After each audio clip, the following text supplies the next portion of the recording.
Hola, hoy seguimos estudiando las profecías de Daniel y quiero hablar contigo acerca de Daniel capítulo 8, la purificación del santuario. Vamos a empezar leyendo la palabra de Dios. Daniel capítulo 8, versículo 1 y 2. En el tercer año del rey Belsasar, yo, Daniel, tuve una visión en Susa, junto al río Ulai. Empieza diciendo la profecía. Alcé mis ojos y miré, y he aquí delante del río un carnero, que tenía 2 cuernos, uno de ellos más alto que el otro. Vi que el carnero golpeaba con sus cuernos, al oeste, al norte, al sur. Ni ninguna bestia, nadie podía escapar de su poder. Hacía conforme a su voluntad y se engrandecía, dice Daniel capítulo 8, versículo 4. Una voz de hombre gritó diciendo: Gabriel, explica a ese la visión. Él me dijo: comprende, hijo de hombre, porque la visión tiene que ver con el tiempo del fin. Es interesante que en esta profecía, el ángel le va a decir a Daniel de que los alcances de la profecía de Daniel 8 tienen que ver hasta el tiempo del fin. Es una profecía muy amplia, es una profecía que va a cumplir incluso hasta el tiempo del fin. Y me dijo: he aquí que yo te mostraré lo que ha de venir. El final será en el tiempo señalado. En cuanto al carnero que has visto, que tenía cuernos, estos son los reyes de Media y de Persia. Es interesante que aquí en Daniel del capítulo 8, versículos 16 al 20, el propio ángel y la propia Biblia van a dar la interpretación de esta profecía. Empiezan a dar la interpretación de esta profecía. El primer animalito que aparece en Daniel 8 es un carnero. Dicho sea de paso, el carnero está relacionado con el sistema de sacrificios en el santuario. El tema del santuario es muy importante en Daniel capítulo 8, ya comenzando con esto. Bueno, aquí en este mapa que te estoy mostrando, aquí aparece con toda claridad la forma como este poder, el imperio medo-persa, el carnero, hiere en 3 direcciones, ¿verdad? Hacia el norte, hacia el centro, hacia el oeste y hacia el sur. Y así fueron como se dieron las principales conquistas de los medo-persas: el reino norteño de Lidia, Babilonia y después Egipto. Así, en ese orden. Hasta ese momento la profecía está interpretándose a sí misma magníficamente. Sigue diciendo la profecía: mientras yo estaba considerando esto, he aquí que un macho cabrío venía de la parte del oeste sin tocar la tierra. Aquel macho cabrío tenía un cuerno muy visible entre sus ojos, dice Daniel capítulo 8, versículo 5. Fue hasta el carnero que tenía los 2 cuernos, sigue diciendo la profecía, y corrió contra él con la ira de su fuerza. Llegó al carnero y se enfureció contra él, y lo golpeó y quebró sus 2 cuernos. Lo derribó a tierra y lo pisoteó. No hubo quien librase al carnero de su poder. El macho cabrío, va a interpretar el ángel, es el rey de Grecia, y el cuerno grande que tenía entre sus ojos es el primer rey. Este macho cabrío, que también está relacionado con los servicios del santuario, específicamente con el día de la expiación. El día de la expiación se usaban 2 machos cabríos. Uno se sacrificaba y otro era soltado en el desierto. El día de la expiación y el santuario tienen mucho que ver con Daniel capítulo 8. Tal como te estoy mostrando en el mapa, el rey de Grecia, el rey de los greco-macedónicos, el rey primero, Alejandro Magno, conquista el imperio medo-persa viniendo desde el oeste, viniendo desde el poniente, como dice la escritura. Pero sigue diciendo Daniel: el macho cabrío se engrandeció sobremanera, y estando en su mayor poderío, aquel gran cuerno fue quebrado, y en su lugar crecieron otros 4 cuernos muy visibles hacia los 4 vientos del cielo. Y esto es una descripción bien importante y exacta de lo que sucede cuando Alejandro Magno muere. Cuando Alejandro Magno muere, sus generales se pelean por lo que era el enorme imperio greco-macedónico. Primero hay 5 divisiones, muy poco tiempo. 4 divisiones es lo que va a quedar más o menos definitivo, y con el tiempo esto va a ir cambiando también. Finalmente, cuando surge el siguiente poder político importante de alcance mundial en esa época, la situación va a ser un poco diferente. Pero estos son los 4 reinos de Alejandro Magno, muy interesantemente, hacia los 4 vientos del cielo. Sigue diciendo la profecía, y de uno de ellos salió un cuerno pequeño que creció mucho hacia el sur, hacia el este y hacia la tierra gloriosa. Esto es lo que los eruditos de la Biblia llaman el cuerno pequeño de la primera fase. La primera es un cuerno pequeño que surge de uno de esos vientos, de uno de esos rinconcitos, y que empieza a crecer mucho hacia el sur, hacia el este y hacia la tierra gloriosa. Interesante lo que va a decir aquí la palabra de Dios. Y cuando uno lee la historia y cuando uno ve las conquistas geográficas que obtuvo Roma, efectivamente, este cuerno pequeño de Daniel 8, por lo menos la primera parte que aparece en este versículo que acabo de leer, se refiere a las conquistas geográficas de Roma. El sur es Egipto y Roma conquista el reino de los Ptolomeos. El norte, ya en ese tiempo, de los 4 pedazos del imperio de Alejandro Magno quedaban 2 principalmente. Roma conquista con toda facilidad la zona donde estaba Grecia y Macedonia y se enfrenta al reino de los Seleucidas y también hacia la tierra gloriosa. La tierra gloriosa para Daniel es Jerusalén. Así que hasta este punto la descripción de las profecías de Daniel capítulo 8 es sumamente importante. Pero ahora el cuerno pequeño cambia su conducta. Luego de estas conquistas enormes del Imperio Romano, luego del Imperio Romano, aparece una conducta del cuerno pequeño totalmente diferente. Sigue diciendo ahora la profecía. Se engrandeció hasta el ejército del cielo y echó por tierra parte de las estrellas y las pisoteó. Se engrandeció contra el jefe del ejército. Por él fue quitado el sacrificio y el santuario fue derribado y echó por tierra la verdad. Se engrandeció hasta el ejército del cielo. Este cuerno pequeño, Roma, ya había conquistado geográficamente el mundo conocido de ese entonces, pero ahora lo que sigue, la segunda etapa, una continuación del poder de este cuerno pequeño, empieza a atacar el cielo. ¿Cómo es posible? Roma nunca emprendió una guerra contra el cielo. Pero el poder que es identificado como cuerno pequeño en Daniel 7, sí. O sea, aquí como una segunda etapa, la continuación de Roma, lo que surge de las ruinas del Imperio Romano. Por favor, mira la exposición en Daniel 7. Esa institución que surge de las ruinas del Imperio Romano, tal como los historiadores están de acuerdo unánimemente, ahora empieza a atacar al cielo. Y empieza a atacar específicamente a Dios y a su santuario. Mira, cuán importante es en Daniel 8 el tema del santuario. Ahora hay un ataque cósmico de este cuerno pequeño. ¿Y cuáles son las características del cuerno pequeño que se presentan en la profecía de Daniel 8? En primer lugar, esta institución ataca el ministerio de los ángeles. Los ejércitos, el ejército del cielo son los ángeles de Dios. Ahora ya no necesitamos a los ángeles de Dios. Ahora podemos recurrir a otros seres o a otros entes que nos pueden cuidar mientras estamos en esta tierra. Este cuerno pequeño destruye el ministerio sacerdotal de Cristo.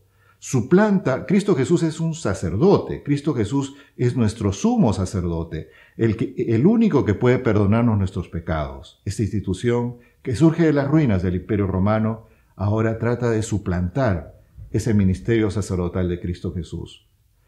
Suplanta el sacrificio de Cristo. Derriba el santuario. O sea, en vez de que nosotros tengamos que fijar nuestra mirada en el santuario que está en el cielo y en el único sacrificio de Cristo Jesús ahí en la cruz del Calvario, ahora hay sustitutos para estos santuarios aquí en la tierra. Este cuerno pequeño echa por tierra la verdad, de acuerdo a lo que Daniel 8 está enseñando en estos pasajes. De acuerdo al texto de Daniel 8, este cuerno pequeño es fiero y entendido en enigmas. Su poder sería alimentado por otro poder. Destruiría a los fuertes y a los santos. Habría persecuciones contra los santos. Sería derrotado por intervención divina. Interesante. Hacia el final de los tiempos, esta institución será destruida, porque estamos hablando ya del futuro, por intervención divina. Y muy interesante lo que está explicando aquí la profecía de Daniel 8. Para una identificación de esta institución, esto ya lo expuse en la exposición de Daniel 7. Pero bueno, sigamos avanzando en Daniel 8. Dice ahora el versículo 13. Entonces oí a un santo que hablaba y otro de los santos preguntó al que hablaba: ¿hasta cuándo será solo visión el sacrificio continuo y durará la rebelión desoladora, y serán pisoteados el santuario y el ejército? Y él le respondió: hasta 2300 tardes y mañanas. Luego el santuario será purificado. Daniel 8:14. El santuario será purificado. Es por esto que se presenta el carnero, es por esto que se presenta el macho cabrío, es por eso que se menciona el ataque del cuerno pequeño al santuario, es por eso que se menciona el ataque del cuerno pequeño contra el jefe de los ángeles de Dios, que es Cristo Jesús. Estamos hablando del santuario y estamos hablando de la restauración del santuario, de algo muy importante. ¿Qué será la restauración del santuario? Los primeros mileritas pensaron de que era la venida de Cristo a la tierra, pensaron de que la tierra era el santuario y que Jesús venía a la tierra e iba a restaurar todo, limpiar todo, sacar el pecado de la tierra, tal como dice el libro de Apocalipsis. Pensaban de que eso era así, pero eso no era así. En realidad la palabra de Dios está hablando del santuario, pero del santuario, del único santuario que está en el cielo. Ahora, cuando uno se pone a pensar, porque el santuario que está en el cielo tenía una imagen que fue construida aquí en la tierra, o sea, aquí hubo también un santuario, un tiempo. Una ilustración, ese santuario, ese tabernáculo de Moisés allí en el desierto y después el templo de Salomón en Jerusalén, era una ilustración del plan de salvación para los seres humanos a través del Cordero que quita el pecado del mundo, de Cristo Jesús. Y la única parte en todos los servicios del santuario que nos habla de una restauración, de una purificación del santuario, como lo traducen también otras versiones, y es posible traducir este pasaje también, es un evento que también es propuesto por Daniel 8, cuando se habla del macho cabrío.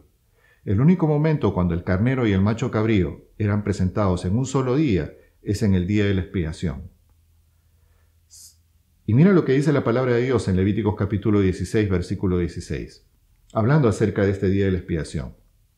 ¿Será el día de la expiación el día de la restauración del santuario? ¿Será el día de la expiación el día de la purificación del santuario? ¿Qué es lo que dice la Biblia? Así hará expiación, dice la Escritura, por el santuario a causa de las impurezas de los hijos de Israel y de sus rebeliones, por todos sus pecados. De la misma manera hará con el tabernáculo de reunión, el cual habita con ellos en medio de sus impurezas, dice la palabra. Porque en ese día se hará expiación por vosotros para purificaros, y quedaréis purificados de todos vuestros pecados delante de Jehová. El sacerdote que haya sido ungido y que haya sido investido para ejercer el sacerdocio en lugar de su padre, hará la expiación. Hará expiación por el santo santuario y por el tabernáculo de reunión. Hará expiación por el altar y por los sacerdotes. También hará expiación por todo el pueblo de la congregación. Esto tendréis por estatuto perpetuo una vez al año. Levíticos 16, versículos 30, 32 y 33. El único momento cuando durante el mismo día se usaba un macho cabrío y un carnero era el día de la expiación. Y el único momento en el año cuando se expiaba, o sea, se quitaba de las manchas, se limpiaba, se purificaba, como está diciendo bien claro aquí el santuario, se restauraba, se limpiaba el santuario de las impurezas del pecado de los hijos de Israel, era en el Yom Kippur, en el día de la expiación, en el santuario de Israel. Miren lo que dicen los judíos, porque los judíos hasta hoy siguen celebrando el Yom Kippur y ellos tienen oraciones especiales para el Yom Kippur. Para ellos es el día más solemne del calendario hebreo, dicho sea de paso. Es tan importante este día de la expiación que mira esta oración que ellos tienen. Dios, dicen ellos, sentado en su trono para juzgar el mundo, al mismo tiempo juez, intercesor, experto y testigo, abre los libros de los registros y se lee, encontrándose allí la firma de cada uno. Los ángeles tiemblan diciendo: este es el día del juicio. Tal como un pastor dirige a su rebaño, haciendo que pasen bajo su vara, así Dios causa que cada alma viviente pase delante de él. En el día de la expiación se sella quiénes vivirán y quiénes han de morir. Enciclopedia Judía, sección Día de la Expiación. Así, en el día de la expiación, los hijos de Dios eran juzgados en el antiguo Israel, para cerciorar que todos sus pecados hubiesen sido expiados por la sangre de los corderos. Finalmente, los registros de los pecados, la sangre que cada vez que se sacrificaba un corderito, que cargaba la culpa del pecador, esa sangre era rociada en el santuario, era rociada sobre todo en la cortina que dividía el lugar santo del Santísimo. Esa cortina era reemplazada en el día de la expiación. El santuario era limpiado de toda esa impureza de sangre en el día de la expiación. Era quitada en ese momento. Al terminar el día de la expiación, uno quedaba confirmado como miembro del pueblo de Dios o era cortado de él. Es interesante que las mismas oraciones judías van a decir de que el día de la expiación es un día de restauración del santuario y es un día de juicio. En esta oración que acabo de leer, varias veces se menciona la palabra juicio. La purificación del santuario es también un juicio para el pueblo de Dios. Muy interesante. El día de la expiación en el santuario terrenal era un símbolo de la purificación final del santuario celestial. Daniel 8 afirma que esa restauración ocurriría luego de un periodo de 2300 años. Esto es lo que Daniel 8 va a decir. Daniel 8, versículo 14. En ese momento, al momento que se cumpliría esa profecía de 2300 años o 2300 días proféticos, Dios empezó un juicio en el cielo. Los registros de los pecados de los santos son examinados para comprobar si fueron cubiertos, expiados por la sangre de Cristo. De ser así, uno es contado entre el pueblo de Dios, que Él llevará consigo al cielo en su segunda venida, o será cortado de Él. Interesante lo que hasta este momento va a decir la profecía de Daniel 8. Y cuando uno ve los símbolos proféticos de Daniel 8 y Daniel 7, se muestran en paralelo también. En Daniel 8 ya no aparece Babilonia, porque si tú te das cuenta en el versículo 1, la visión se da en el último año de Belsasar. Ya Babilonia había pasado como el poder grande que es descrito en Daniel 7 por el león. El oso está en paralelo con el carnero de Daniel 8. El leopardo de Daniel 7 está en paralelo con el macho cabrío de Daniel 8. La bestia de cuernos de hierro está en paralelo con el cuerno pequeño, la primera fase de Daniel 8. Los 10 cuernos, que sí tienen un paralelo en Daniel 2, ya no aparecen en Daniel 8 porque ahora el énfasis de Daniel 8 es el ataque del cuerno pequeño al santuario de Dios y a Dios mismo, y al jefe de los ejércitos de Dios. El énfasis de Daniel 8 es la importancia del santuario. Por eso ya no se menciona el tema de los 10 cuernos, pero sí se habla de una segunda etapa del cuerno pequeño. Interesantemente, en Daniel 7 se habla de un juicio a los santos del Altísimo. Y este juicio a los santos del Altísimo está más allá del año 1798, que está claramente descrito en Daniel 7 por la profecía de los 1260 días proféticos. O sea, después de esos 1260 días proféticos, se cumpliría, de acuerdo a Daniel 8, esos 2300 años, y el juicio de los santos ocurre en paralelo con la purificación del santuario. Son el mismo evento. En Daniel 7 se dice de que después del juicio de los santos viene el reino de Dios, que nosotros entendemos que es la segunda venida de Cristo Jesús. El momento cuando Cristo Jesús venga para terminar con el pecado y la maldad. Pero en Daniel 8 no se menciona, en la interpretación, no se menciona este evento. ¿Por qué? Hay una explicación. El juicio de los santos, que según Daniel 7 ocurre después de 1798, es el mismo evento mencionado en Daniel 8, como la purificación o restauración del santuario que ocurre al cumplirse el periodo de 2300 años. En ese momento, ya no en el santuario de Moisés, ya no en el templo de Salomón o de Herodes, sino ahora en el templo del Dios Altísimo, en el verdadero santuario que está en el cielo, Jesús empezó una obra de juicio, una restauración del santuario final, para decidir quiénes siguen siendo parte del pueblo de Dios o quiénes serán borrados de él. Es bien interesante lo que está diciendo esta profecía. ¿Cuándo será el juicio de los santos del Altísimo? Daniel 8 solo dice que al cumplirse 2300 años. Lo interesante es que la fecha del inicio de esta profecía se encuentra en Daniel capítulo 9. Mira lo que va a pasar aquí. Esto es muy importante. Daniel 8, 26 y 27. El ángel le dice a Daniel, guarda tú la visión, porque es para muchos días.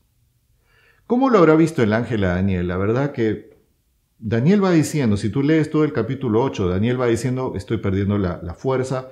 Daniel estaba viendo cosas terribles, una visión poderosísima relacionada con el tiempo del fin. Y yo hasta quiero ver, ¿no?, lo que el ángel ve en Daniel. Ya no le quiere explicar toda la visión. Solamente le dice a Daniel, guarda tú la visión, porque es para muchos días. Falta explicar una última parte de esa visión. Porque tú lees todo Daniel 8 y no hay un punto de partida, no hay una forma de determinar en qué momento comenzaría esos 2300 días proféticos o años literales, de acuerdo al principio día por año en Daniel, y dónde terminaría. Solamente se menciona la frase 2300 tardes y mañanas, luego el santuario será purificado. Pero luego de que el ángel le dice esto, mira lo que dice la Biblia. Yo, Daniel, perdí las fuerzas y estuve enfermo algunos días. Cuando me recuperé, atendí los negocios del rey. Yo estaba asombrado por la visión y no había quien la entendiese. Daniel queda enfermo. El ángel no le termina de explicar la visión a Daniel porque Daniel ya no podía más. Estaba enfermo y quedó enfermo muchos días.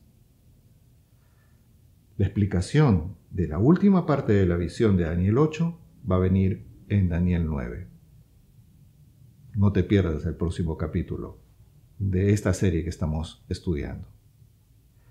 ¿Qué es lo más importante en Daniel 8? Es Cristo Jesús. Cristo Jesús aparece en Daniel 8 como el jefe de los ejércitos de Jehová. Un jefe de los ejércitos de Jehová que tiene un santuario de verdad allá en el cielo. Un jefe de los ejércitos de Jehová que quiere ayudarte, que quiere cuidarte, que quiere que tú seas salvo y que tiene los destinos de este mundo en sus manos. No es necesario confiar en ningún sacerdote, sino el único sacerdote que tenemos en Cristo Jesús nuestro Señor, que está ministrando no en un santuario hecho por manos humanas, ya no se volverá a erigir en esta tierra un santuario hecho por manos humanas nunca más. La salvación de los seres humanos ahora se juega en el verdadero santuario, donde de acuerdo a las profecías ya habría comenzado un juicio a los santos, una purificación de ese santuario, una expiación de ese santuario, el verdadero día de la expiación.